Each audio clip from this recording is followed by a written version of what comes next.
নবনির্মিত তিনতলা ভবন উদ্বোধন হয়েছে। আপনারা খুশি নাকি? আজকের এই উদ্বোধনী সভার সম্মানিত সভাপতি যিনি আসলে আলোচনা সভার বিশেষ করে প্রধান অতিথি বিশেষ অতিথিবৃন্দ উপস্থিত আমার পিতৃতুল্য মুরব্বিয়ান যুবক ভাই ও বোনেরা ছাত্র ভাই ও বোনেরা আসসালামু আলাইকুম। আসসালামু আলাইকুম। এখন আমার হবিষের নৌকা আমি মোহাম্মদ হতুমিয়া উঠে হতায় গান মাঝে হতাই মাঝে মস্ত হতাই হলো তখন এর লাগে আমার কিছু দেয় আসে না দিয়ে একটা বেড়া যদি লাগাইতাম পারি তো রাতকে বেচারি হয়ে গেলে আমার গরম গরম চা খাই যাই বুঝছেন। আমি যে এলাকাত আজকে আইলাম এই এলাকা তৈল গিয়া ছিলেন যে তিনজন মানুষে আমরা 21 পদক পাইছিলাম, 3 জন কিন্তু দিলাই। আমি ওই কমিটির কাছে নিষেধ দিব যাইয়া যায় না রে ভাই থাকে যে না রে বা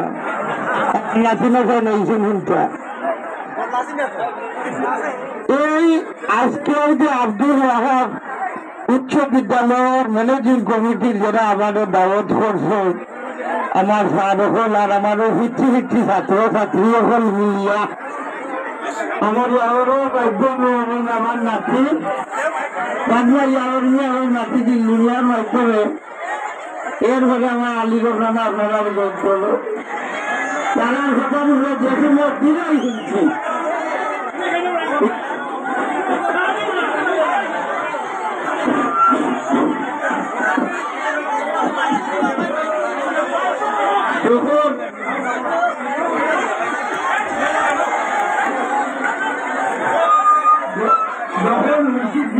তুমি অন্তরা ভিডিও করো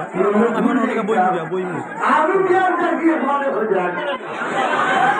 আমার কলে হয়ে যা হিচাইয়ে হয়ে যাইছা বলে স্কুলের মাঠে দেয়াশন করতে এমপি আইবা এই মাসে একটা নাম করছিল সবাই নাম বলে দেখলি তেমন বছর চিন্তা ভাববা বললো তো রেখে দিলে আমার আগে বেশি না এগুলো বাচ্চা না আজকে এমন একটা জিনিস এই এলাকার মানুষের উপহার দেওয়া যায় না। আমরা আব্দুল ওয়াহাব উচ্চ বিদ্যালয়ে 3টা রাস্তা বড় এটা আস্তার জীবন তাবো হচ্ছে আপনি আমি ডাক্তার দেয় আশা নাইনি ধন্যবাদ তোমার লোকটা তুমি রাখি তো রেডি করার লোকে দিও না মনে হচ্ছে নির্ধারিত লোকে দিলে আমরা একটু লাভ আছে বুঝলি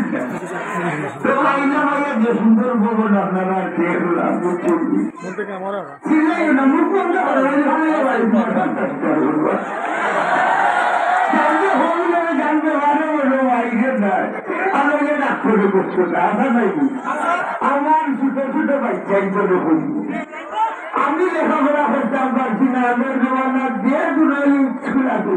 আইসা তাদের ভাড়া খালি বাজা মারতাম ওকে বন্ধ গিয়ে হারাইয়া হইলাম বেটা আমি এখন না শুরু ভাই আমারও দেখা যাবে রয়েছে যে লোকের গিয়ে হইলাম বাড়িতে বাংবো না কোন তারিখে হলে উলিবা আইলে তুমি তো হওয়াই নেই আমি হওয়া জানি তো আমি আইছি কারণ কি তা জানি লেখাপড়া জানি না যেমন না লেখাপড়া বলে দাও আর এখন যেন এখন যে গরম ধরে শিক্ষিত বন্ধু বান্ধব দেখতে আনলে হরিয়া গিয়া ফেলাই খান দেখা যাবার দিয়েছি কারণ তারা লোকের টকির করিয়া ভাবতাম তার এর লাগিয়ে ওই লাগিয়ে আপনারা যারা লেখাপড়া করে আপনারা দুর্ভাগ্যবান মানুষ আমি লেখাপড়া করতাম পারছি না আপনারা লেখাপড়া করবা